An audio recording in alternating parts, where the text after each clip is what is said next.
몇 해 전 나는 서울 외곽에 위치한 작은 시골 마을에서 일어난 끔찍한 일을 겪었다. 그때는 대학 졸업을 앞두고 있었고 조용한 곳에서 논문을 마무리하고 싶었다. 그래서 나는 친구의 추천으로 그 마을에 있는 작은 민박집을 빌리게 되었다. 마을은 참으로 고즈넉했다. 주변에는 논과 밭이 펼쳐져 있었고 밤이 되면 어두운 하늘에 쏟아질 듯한 별들이 가득했다. 하지만 첫날 밤부터 이상한 일이 벌어지기 시작했다. 새벽 3시쯤 잠에서 깬 나는 창문 밖에서 희미하게 들려오는 이상한 소리를 들었다. 그것은 마치 누군가 낮게 휘파람을 부는 소리 같았다. 처음에는 바람 소리겠지 생각하며 다시 잠에 들었다. 다음날 마을 어귀의 작은 상점에서 만난 노인은 나에게 묘한 이야기를 해주었다. 이 마을에는 밤에 돌아다니지 말게, 특히 저수지 근처로는 가지 말라고. 그의 주름 깊은 얼굴에는 심각한 표정이 서려 있었다.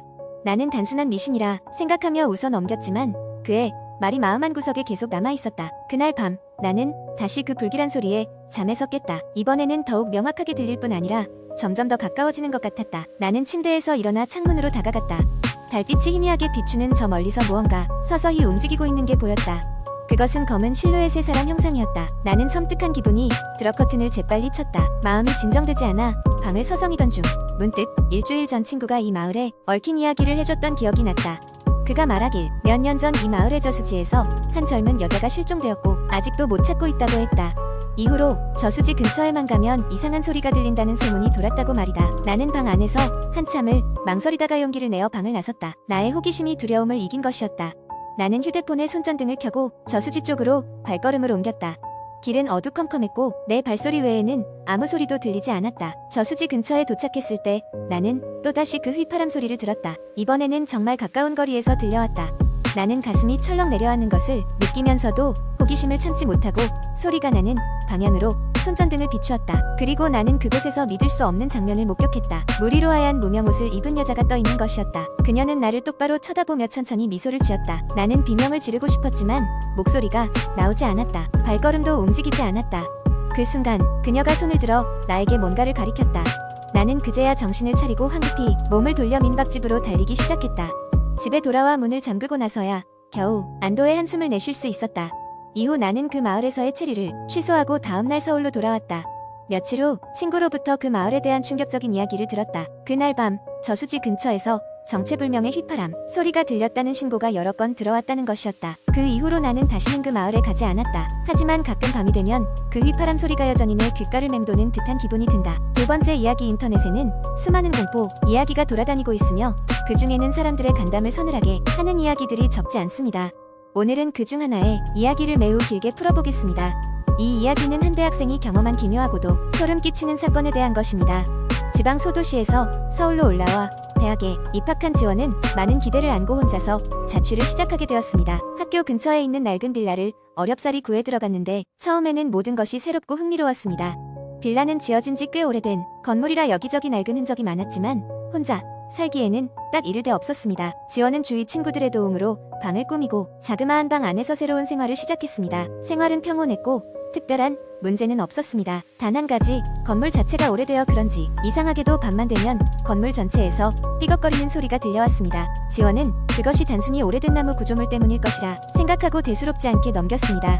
하지만 시간이 지날수록 그 소리는 점점 더 이상하게 들리기 시작했습니다.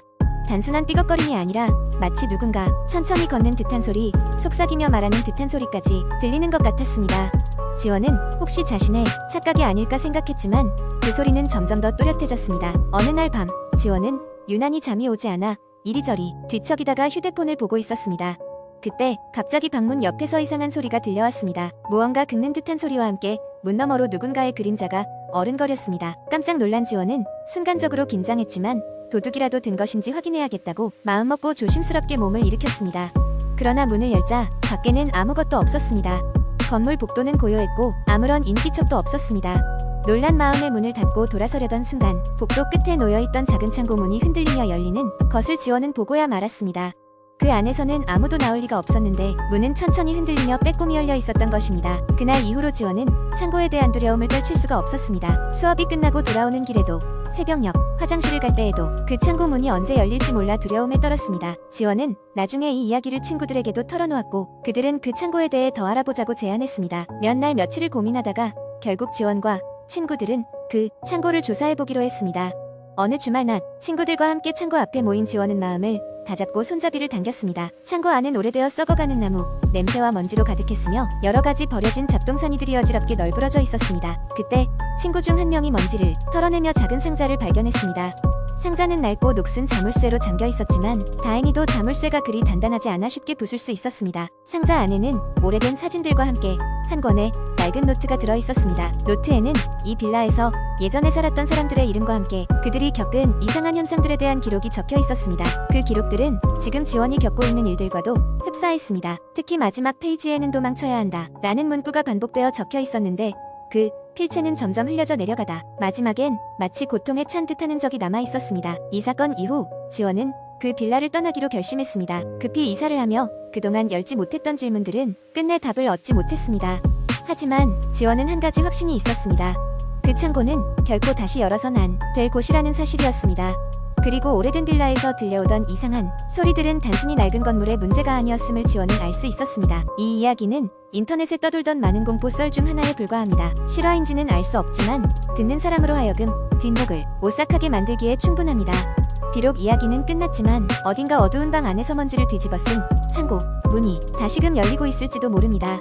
세 번째 이야기, 한국 인터넷에는 다양한 공포 이야기가 떠돌고 있습니다. 여기서는 도시 전설과 개인적인 경험담이 결합된 긴 공포 이야기를 작성해 보겠습니다. 이 이야기는 가상의 이야기임을 알려드립니다. 서울 외곽에 위치한 작은 마을 산곡리에는 오랫동안 사람들의 입에 오르내리는 기묘한 전설이 있습니다. 그 중심에는 마을 뒷산에 위치한 낡고 오래된 저택이 있습니다. 이 저택은 수십 년 동안 비어 있으며 아무도 이곳에 들어가려 하지 않지만 가끔씩 밤이 되면 저택에서 불빛이 새어나오는 것을 목격했다는 사람들이 있었다고 합니다. 저택은 언제부터 비어 있었는지 정확히 알 수 없지만 마을 사람들은 그곳을 무덤집이라고 불렀습니다. 몇몇 용감한 청년들이 호기심에 저택에 들어갔다는 이야기가 있지만 모두가 돌아오지 않거나 말수가 적어졌습니다. 이러한 이유로 사람들은 무덤집을 꺼리게 되었고 아무도 무덤집의 과거에 대해 이야기하려 하지 않았습니다. 그러던 어느 날 서울에서 도시 생활에 지친 한 청년이 산곡리로 이사를 오게 됩니다. 그의 이름은 민수였고 그는 도시의 복잡함을 피해 조용한 시골 생활을 꿈꾸고 있었습니다. 민수는 산책하던 중 우연히 무덤집을 발견하게 되었습니다. 오래된 저택이 주는 으스스한 매력에 이끌린 그는 마을 사람들의 경고에도 불구하고 저택 안으로 들어가 보기로 했습니다. 저택은 상상했던 것보다 더 황폐하고 무너져 내린 상태였습니다. 방마다 먼지가 쌓여 있었고 낡은 가구들이 어지럽게 널브러져 있었습니다. 민수는 이상하게도 귀가 먹먹해지는 느낌을 받았지만 모험심에 이끌려 저택을 더 깊이 탐험하기 시작했습니다. 애써 무시하려 했지만 누군가 뒤에서 바라보는 듯한 착각이 계속해서 그를 괴롭혔습니다. 저택의 2층에는 고풍스러운 피아노가 놓여 있었고 먼지가 쌓여있는 건반이지만 여전히 그 아름다움을 간직하고 있었습니다. 민수가 피아노에 다가가 구경하는 순간 갑자기 피아노 건반 하나가 스스로 눌려 소리를 냈습니다. 깜짝 놀란 민수는 뒤로 물러섰지만 주변에는 아무도 없었습니다. 그는 재빨리 저택을 빠져나와 집으로 돌아왔습니다. 그날 밤 민수는 이상한 꿈을 꾸게 됩니다. 무덤집에 살았던 과거에 가족이 꿈속에 나타났고 그들은 집에서 무언가를 찾지 못해 절망하고 있었습니다. 꿈속에서 가족 구성원들은 누구도 이해할 수 없는 말을 중얼거리며 거실 벽 한 구석을 두드리고 있었습니다. 민수는 꿈에서 깨어났지만 그 꿈은 매우 현실적이었고 기이한 느낌을 남겼습니다. 다음 날 민수는 호기심에 저항할 수 없었습니다. 그는 꿈에서 보았던 대로 무덤집으로 다시 향했고 거실 벽을 두드려 보았습니다. 놀랍게도 벽 안에는 숨겨진 공간이 있었고 그 안에는 오래된 일기장이 놓여 있었습니다. 일기장에는 그 집에서 일어났던 비극적인 사건들이 적혀 있었습니다. 과거 이곳에는 행복한 가족이 살고 있었지만 그 집의 저주로 인해 모두 비극적인 죽음을 맞이하게 되었다고 쓰여 있었습니다. 이 사건이 마을 사람들에게 알려지며 마을엔 새로운 소문이 돌기 시작했습니다. 무덤집의 저주는 아직 끝나지 않았고 그곳에 들어간 사람들은 불행을 겪는다는 것이었습니다. 민수는 그날 이후로 무덤집을 찾지 않았고 산곡리를 떠나 다시 도시로 돌아갔습니다.